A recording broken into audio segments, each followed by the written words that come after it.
nusu. Alan Ochanda, KTN. Polisi katika kaunti ya Vihiga wanamsaka mwanamume mwenye umri wa miaka 35 kwa tuhuma za kumuua mwanawe wa miaka 2 na kuuzika mwili wake katika shamba la familia. Mtoto huyo aliripotiwa kupotea awali kabla ya mwanafamilia mmoja kugundua kaburi hilo, kisa kilichowaacha wakazi wakiwa katika mshangao mkubwa. Mwanahabari Violet Auma anaripoti. Kile kilichoanza kama taarifa ya mtoto kupotea katika kijiji cha Chamoli, eneo la Sabati ya kaunti ya Vihiga, sasa kimegeuka kuwa uchunguzi wa mauaji.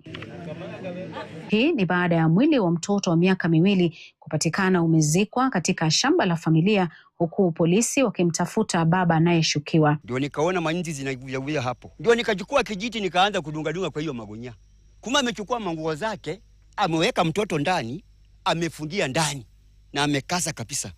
Alafu amechimba hiyo shimo, ameweka ndani, ameweka mchanga. Mtoto huyo aliripotiwa kupotea siku ya Jumatatu katika mazingira yasiyoeleweka, hali iliyozua wasiwasi miongoni mwa jamaa na majirani. Huyo mtoto mchana wote alikuwa tu hai. Na huyo mtoto alizikwa kama ako hai. Hakukuwa amekufa. Mama wa mtoto huyo ambaye alikuwa ametengana na mshukiwa anasema mmewe alikuwa amechukua jukumu la kuwalea watoto wao miezi kadhaa kabla ya tukio hilo. Namuuliza ni nini mbaya? Nilijaribu kuvumilia life, ulikataa. Sasa nimeamua kuchukua watoto, niko shughuli na walea, bado unanitusi. Unataka tuishi aje? Wakazi wameendelea kushinikiza haki kwa mtoto huyo, huku viongozi wakihimiza familia kuripoti visa vya unyanyasaji mapema kabla havijageuka kuwa majanga. Ikawa sasa tuchimbue kidogo kukonfirm kama ni mwili ya binadamu ndio iko ndani ama ni nini. Tukachimbua na tukapata kweli ni mtoto amekuwa wrapped kwa jacket na amewekwa ndani. Polisi wameanzisha uchunguzi na wanaendelea kumsaka mshukiwa ambaye bado hajakamatwa. Violet Auma, KTN. Wengineko, mtoto mmoja wa kike mwenye umri wa miaka 3 ameaga dunia, huku nduguze wawili wa kiume ambao ni pacha wa miaka 4 wakilazwa katika hospitali kuu ya Kakamega wakiwa katika hali mahututi baada ya kudaiwa kukatwa kwa panga na baba yao katika kijiji cha Imabusi, eneo bunge la Ikolomani, kaunti ya Kakamega. Catherine Muraget na kina cha taarifa hii.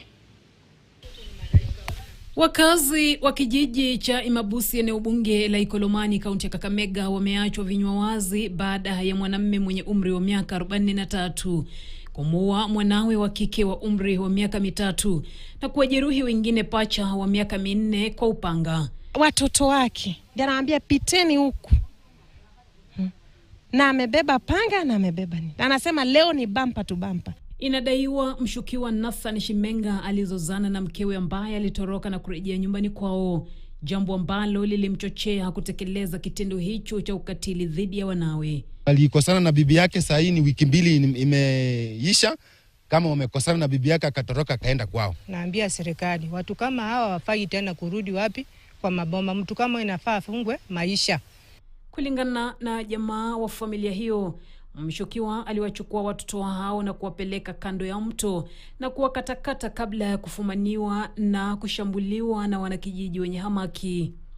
Pacha wa miaka 4 wamelazwa katika hospitali kuu ya Kakamega wakiwa hali mahututi, naye mshukiwa akilazwa katika hospitali ya Shibwe chini ya ulinzi mkali wa maafisa wa polisi. OCPD wa Ikolomani Masai Makao wamedhibitisha kisa hicho, akisema tayari uchunguzi wa kina umeanzishwa ili kubaini chanzo cha mauaji hayo. Catherine Muraget, KTN, Nairobi. Tukiachana na taarifa hizo za kusikitisha, mtazamaji, kinara wa chama cha DCP Rigathi Gachagua ameshikilia kuwa mrengo wa upinzani upo